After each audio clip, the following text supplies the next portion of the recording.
thing I say to her is like, where do you go to temple? And she finds this intriguing because she's just getting back into Judaism and she's taking this beginner's course in Judaism.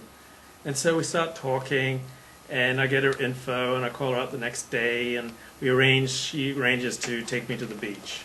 Okay. So she picks me up, she takes me to the beach and we put like suntan lotion on each other. She's got these long fingernails and she just like grazes them on my back and it feels so good. So good. And we start talking, and I'm not really sure where I'm going with my life, and I just found this... I don't know where you're going with this story. Trust me. So, I just found this reality show that wanted, like, couples, and so I asked her if she wanted to be my couple, my girlfriend, on this reality show. Okay. And she said no, and then she said she didn't even want to be my girlfriend in real life, that she didn't think that I was marriage material. She was about 32, so her marriage clock was ticking. She was a professional. Okay. Like I was about 27 at the time, and I had no job, and I was just kind of struggling to find my way in the world. So I thought, wow, I'd gotten cocky, I'd gotten careless. I said, hey, you want to be on the reality TV show? And I find it never helps with chicks to get cocky and careless about the relationship or marriage or like any relationship stuff. Don't get cocky and careless. Anyway, she invites me over for dinner.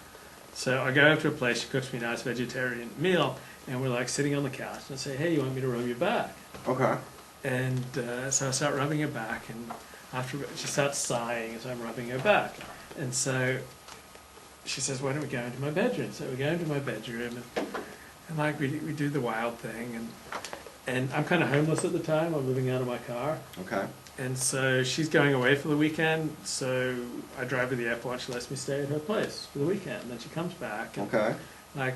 we get together again, and she says, is there anything you want to do? And there's something I had always wanted to do, and that was to turn over the table. Well, here we go. And I'd wanted to do that with a previous girlfriend, but she was frightened, and so she told her mother about it. The mother said, don't be a whim. But we were never able to do it. So this girl, I say, I want to turn over the table, to use a Talmudic phrase, and she said, fine, like I asked her to pass the peas. It's like, wow, what kind of girl is this? And I guess the reason was I'd seen this in movies. Like I'd seen some movies where I'd seen... You mean porn movies? Well, you're not gonna find a regular R movie with an anal sex scene. I'm sorry, maybe I'm wrong here, but you're watching like Terminator or you're watching like Sopranos. You're not gonna see a lot of butt sex, okay? Like, tell me if I'm wrong here, folks, but I don't think I've ever seen it on regular TV. You only saw it on porn. Go ahead. I wasn't Orthodox at this time, so. I didn't have a beard, and I didn't wear a black hat, and I didn't wear my seat out, and I didn't wear a yarmulke all the time. So I wasn't Orthodox. I was more Reform. Okay. So I really found I enjoyed this. The Lucanator. You're the Lucanator. I really enjoyed this. This was my rosebud. Like this was like my sleigh that meant so much to me as a kid. This really affected me. And after a few weeks of doing this, I said to her, hey, there's this girl. I said, I've got to go to New York for a few weeks. And she said, well, where will you stay? And I said, I'll stay with a friend. And she said, well, is this a female friend? And I said, yes. And she said, are you going to be having sex with this female friend? And I said, I don't know. I kind of lied. And she said, you're going to be having sex with her. And she started crying. This was a girl I met in a singles ad. She placed a singles ad for a friend. I'll call her Stephanie. And she had inherited a lot of money from her family. She had this really nice place on like 78th and Broadway on the Upper West Side. So she paid for my ticket to fly to New York for 3 weeks. I flew to New York for 3 weeks, stayed with Stephanie. She was really bossy. She said, does this story have an ending? Yeah, trust me. Okay. And so she starts like telling me what to do, and so I kind of tune her out. But we have great sex every night, and she gives me spending money. Okay. And she takes me around New York. She shows me Lincoln Square Synagogue. She shows me the Jewish Center. She shows me Crown Heights, Borough Park. She shows me Stern College. We go to the library at Stern College. Okay. So I really get a sense of New York. I borrowed $500 from her to get this 2 hours with a major acting manager. I was pursuing acting at the time. Okay. And I realized the relationship with her wasn't working out, so I placed a singles ad while I was there in New York and said I was bi-coastal. And somehow Stephanie found it and like called the number. This is like 1994. No, and it's like, oh boy, I was kind of busted then. So our last night together in New York, we go to a video store to rent a movie, and she rents Sleepless in Seattle, and I rent I Like to Watch. And so I like to watch like on the TV, and then I kind of I like to watch while I'm with Stephanie. All right. And I kind of imagined that I was with the girls in the movie I Like to Watch. And then I flew back to Los Angeles, and managed to get back together with Jane. We'll call her Jane. And we get back together for a couple of weeks, and she takes me to her parents' house. I'd just taken this acting workshop, and so I had this videotape from this acting workshop that I hadn't gotten to see. So I go to her parents' house and I said, "Hey, do you have a TV and a VCR? Do you mind if I watch this?" So when I should have been making a good impression on her parents, I was there watching myself in the acting workshop.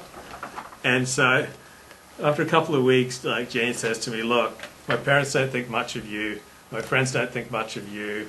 My therapist doesn't think much of you. You need to move out." So the problem was, at the time I was living out of my 1979 Datsun station wagon, and it was in badly needed of repair. So I said, "Could I borrow $500? So what does that got to do with the whole thing of what you came here this afternoon with? Trust me. I don't catch it at all. It's just you just hijacked the show for 10 minutes, bored everybody to death with your sex story. Is there? It's a moving story. So she lent me $500, and you're killing the show. These people are going to tell me the chat room's going to say, at this point, I'm better off kicking you out of the show completely.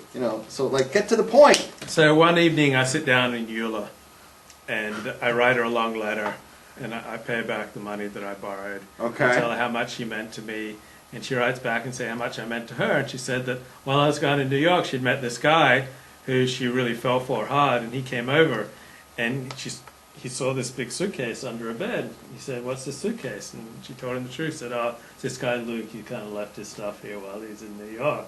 And she said that like he went up and left, and that was it for her and him. So I just wanted to share that story. And you did, and I think you just killed the show. And for 10 minutes we sit there talking about you had butt sex with some. I don't use bimbo. that kind of crude. I don't use that kind of crude terminology. You had butt sex with you had bimbo butt sex. We had listened to it for 10 minutes. It had nothing to do with the fact that you were over this afternoon. I think it had a lot to do with it. Okay, tell me, and take 10 seconds, try to figure out what the connection of those It just shows the way I relate to people. It's, what, you think of people as just sex objects? No, just as objects. Oh, okay, so you objectify everybody. I use them. Right. Use them and throw them away. You use them and throw them away. Yeah. Is that the connection? Yeah. What I'm saying to you about how you treat me and other people, you see that in this relationship that you had with this chick back then in '94. Two chicks. Two chicks. One in New York, one in LA. One in New York and one in LA, and you just use them as Well, maybe I'm not going to judge myself, but right. I thought it was apropos to what you're talking I think you should bring this up to your shrink. I think that you should tell your therapist that it's been pointed out to you by Rabbi Rabs that you're incapable of having a genuine relationship without objectifying the person and using them for your advantage and discarding them. I had a psychiatrist who said that I could be exploitative. Yeah. Okay, let's see what else is going on. Let's go to the next topic. So we covered any questions? Oh yeah, I want to talk about East Side and Down. What did you think of that show? Oh, East Side and Down? Yeah. Is that a Torah topic? I'll tell you like this. I watched it with my nephew, right? And I watched, what is this DVD? It's like the first 6 episodes or something like that?